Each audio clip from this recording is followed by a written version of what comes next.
സംസ്ഥാനത്ത് ചരിത്രത്തിലാദ്യമായാണ് സ്വർണവിലയിൽ ഇത്തരമൊരു മുന്നേറ്റം. ഒറ്റ ദിവസം കൊണ്ട് പവന് 8,640 രൂപ വർദ്ധിച്ച് ഒരു പവൻ സ്വർണത്തിന്റെ വില 1,31,160 രൂപയായി. ഇന്നലെ ഒരു പവൻ സ്വർണത്തിന് 1,22,520 രൂപയായിരുന്നു. 1 ഗ്രാം സ്വർണത്തിന്റെ വില 15,315 നിന്ന് 16,395 രൂപയായി.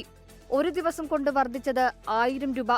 ഏറ്റവും കുറഞ്ഞ പണിക്കൂലിയായ 5%, GST 3%, ഹോൾമാർക്കിംഗ് ചാർജും ചേർത്താൽ ഇന്ന് ഒരു പവൻ സ്വർണ്ണാഭരണം വാങ്ങാൻ 1,60,000 രൂപയ്ക്ക് മുകളിൽ നൽകണം.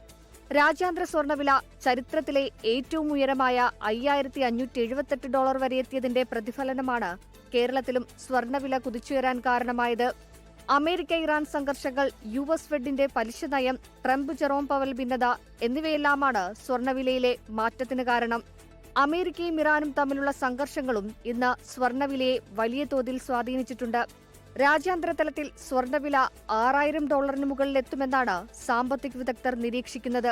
അങ്ങനെയെങ്കിൽ കേരളത്തിൽ സ്വർണ്ണവില ഇനിയും കൈവിട്ടുയരും. വെള്ളിയും റെക്കോർഡ് മുന്നേറ്റത്തിൽ തുടരുകയാണ്. സ്വർണ്ണവില റെക്കോർഡ് പിന്നിട്ട് മുന്നേറുമ്പോൾ ലാഭമെടുപ്പും ശക്തമാകാനുള്ള സാധ്യതയും സാമ്പത്തിക വിദഗ്ധർ നിരീക്ഷിക്കുന്നുണ്ട്.